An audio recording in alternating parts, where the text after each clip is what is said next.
أعوذ بالله من الشيطان الرجيم بسم الله الرحمن الرحيم صلى الله عليك يا رسول الله صلى الله عليك وعلى آلك المظلومين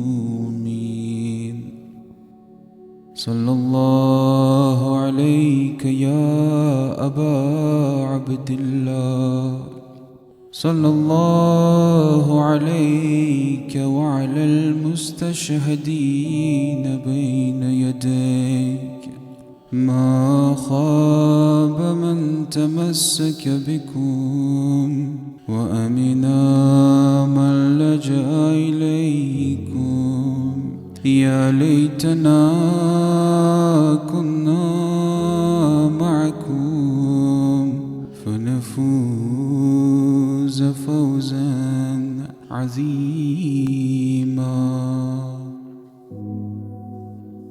Après la tragédie de Ashura, un malheur d'une ampleur que nul cœur humain n'aurait pu supporter.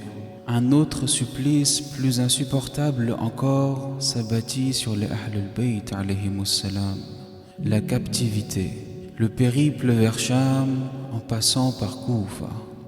Il est rapporté qu'un jour, Abu Hamza al-Thumali entra auprès de l'imam al-Sajjad alayhi salam et le trouva triste, accablé de chagrin. Il lui dit: Ô fils du messager de Dieu, n'est-il pas temps que votre chagrin cesse et que vos pleurs diminuent?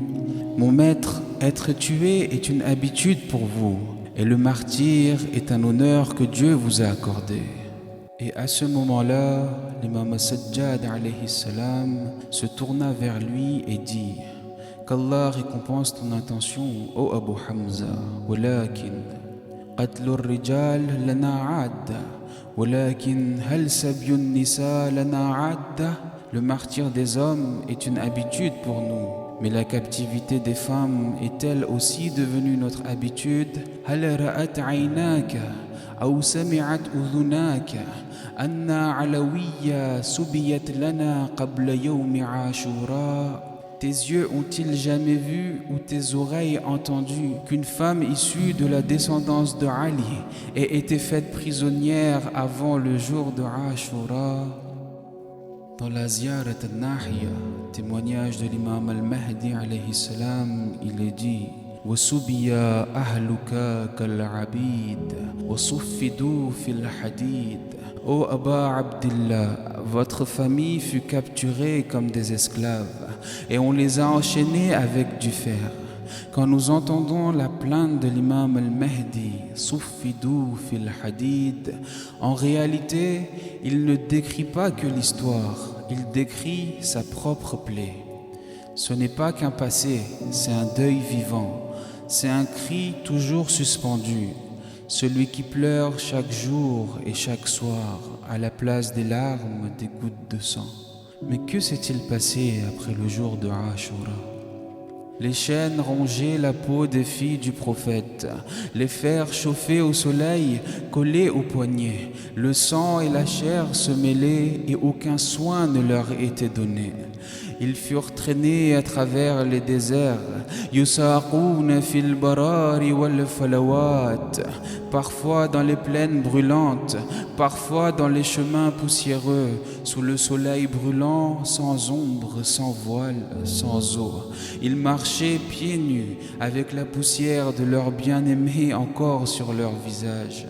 Chaque pas était une blessure, chaque arrêt était une humiliation.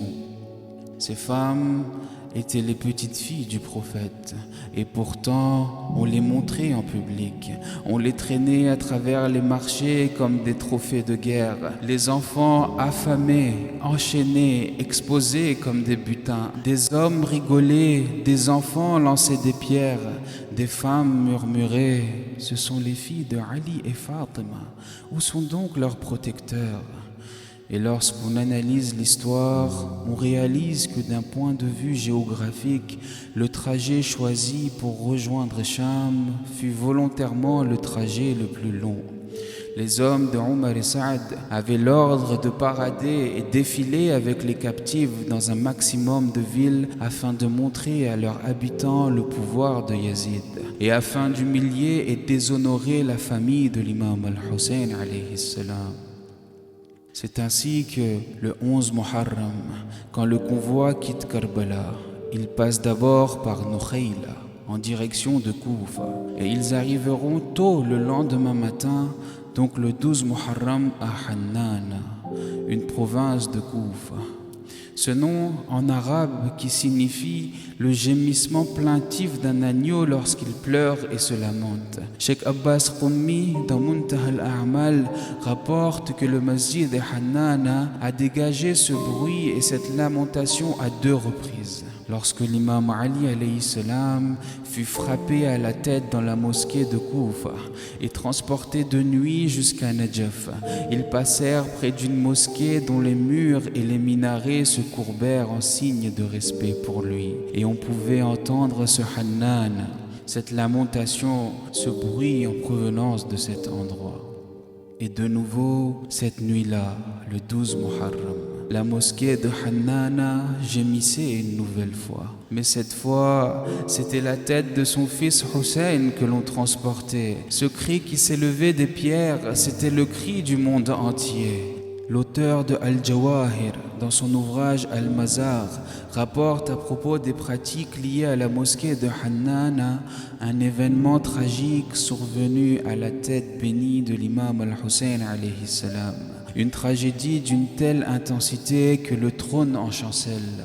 Il la résume par un seul mot, fasalakhuhu. Le verbe salakha signifie littéralement écorcher, arracher la peau. Ils ont arraché une partie de la peau du visage ou de la tête de l'imam al-Hussein alayhi salam. Après cette escale à Hannana, la caravane arriva à la porte de la ville de Koufa, à la tombée de la nuit, le 13 Muharram. Et Ibn Ziyad ordonne à ses soldats d'attendre toute la nuit avant de faire entrer les captifs dans le derbar, de sorte que cela se fasse en pleine journée, sous le regard de tous. Cette nuit, il est rapporté que Bibi Zainab et les Ahl al-Bayt salam dormiront à côté des animaux, des chameaux et des chevaux, dans une ferme à l'extérieur de la ville de Koufa. Imaginez un instant les petites filles du prophète dans cet état déchirant, celle-là même, noble dame au sang pur, que l'on voyait il y a peu quitter Médine en silence mais avec dignité, portée sur des montures par Abbas, par Akbar, par Qasim, guidée par les mains tendres de Hussein. Aujourd'hui, il n'y a plus de monture, plus de mains pour les aider, plus de voiles pour les couvrir. Elles marchent pieds nus sous les chaînes, l'honneur piétiné, le regard enchaîné. Et pendant qu'elles grelottent dans l'ombre, à l'extérieur des murs de Koufa, la ville, elle, s'éveille. Non pas pour pleurer, mais pour regarder. Les ruelles de Koufa se préparaient pour une célébration. Oui, une victoire, disait-il. Une victoire contre qui? Contre le petit-fils du prophète, contre la lumière de l'islam, contre la plus noble des âmes. Pendant que les visages joyeux se rassemblaient dans les rues, les soldats de Omar ibn Saad déguisèrent leurs crimes en fête. Ils avaient égorgé Hussein, piétiné son corps, incendié ses tentes et maintenant ils faisaient défiler sa tête dans les marchés de Koufa. Ils traînèrent les survivants, les Ahl al-Bayt, jusqu'à la cour du tyran. Leurs visages étaient pâles, leurs cœurs brisés. Les jeunes filles du prophète, les orphelines de Karbala, étaient poussées dans la foule. Quelques femmes de Koufa, saisies par un remords tardif, tentèrent d'offrir de l'eau et quelques dattes aux jeunes captives. Mais Kulthum répondit avec dignité: Inna as-sadaqa haramun alayna ahl al-bayt. Certes, l'aumône nous est interdite, nous les gens de la maison du prophète. Et dans le palais du maudit trônait la tête sacrée de l'imam al-Hussein alayhi salam.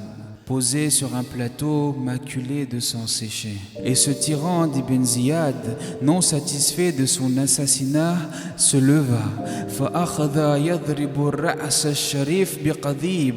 Et avec un bâton, il commença à frapper la tête bénie de l'imam, les lèvres bénies de l'imam, ses lèvres déchirées par la soif. Zayd ibn Arqam, compagnon âgé du prophète, présent dans l'assemblée, ne put contenir sa douleur. Il se leva d'un bond et s'écria en tremblant: Irfa' qadibaka an hatayn shafatayn. Ô misérable, retire ce bâton de ses lèvres bénies. Par Allah, j'ai vu le messager d'Allah embrasser ces mêmes lèvres des dizaines de fois. Mais le cœur du tyran était trop noir pour être ébranlé. Les malheurs sur la famille du prophète ne cessèrent de s'intensifier. 4 à 8 jours, enfermés dans des geôles froides, humiliés par un peuple qui, par lâcheté ou ignorance, avait trahi le sang du messager d'Allah. C'était pourtant cette même ville qui avait invité Hussein. C'était pourtant cette même ville qui avait fait une promesse à Muslim ibn Aqil. C'était dans ces mêmes ruelles que marchait l'émir des croyants. C'était cette même ville qui, il y a quelques années, respectait et honorait cette fille de Amir al-Mu'minin, cette Zaynab, cette perle précieuse, voilée au regard du monde, cette lumière si pure que même le soleil n'avait jamais effleuré sa personne. Yahya Mazini, qui vivait à côté de la maison de Ali, disait: فلا والله ما رأيت لها شخصا ولا سمعت لها صوتا. Par Dieu, je n'ai jamais vu sa personne, ni même entendu sa voix. Tant était grande sa pudeur, tant était élevée sa dignité. Et pourtant, c'est cette même Zaynab qu'ils exposèrent sans voile, enchaînée, traînée à travers les ruelles de Koufa et bientôt à travers les places de Cham, sous les regards moqueurs, les foules indifférentes la pointant du doigt, comme si la fille de Fatima n'avait plus aucune valeur. Mais comment a-t-elle pu surmonter ces épreuves? C'est sans doute le courage de son père qui se reflète en elle, qui lui permit de répondre au tyran dans son palais. Ma ra'aytu illa jamila. Je n'ai rien vu d'autre que de la beauté, mais également le testament de son père Ali lors de ses derniers instants, lorsqu'il annonce à Zaynab: وكأني بك وببنات أهلك سبايا بهذا البلد. Je vois comme si toi et les filles de ta famille étiez captives dans cette même ville de Koufa, humiliées, soumises, craignant que les gens ne vous arrachent comme une proie. فصبرا صبرا. Alors fais preuve de patience, ô Zaynab, fais preuve de patience. ألا لعنة الله على القوم الظالمين وسيعلم الذين ظلموا أي منقلب ينقلبون.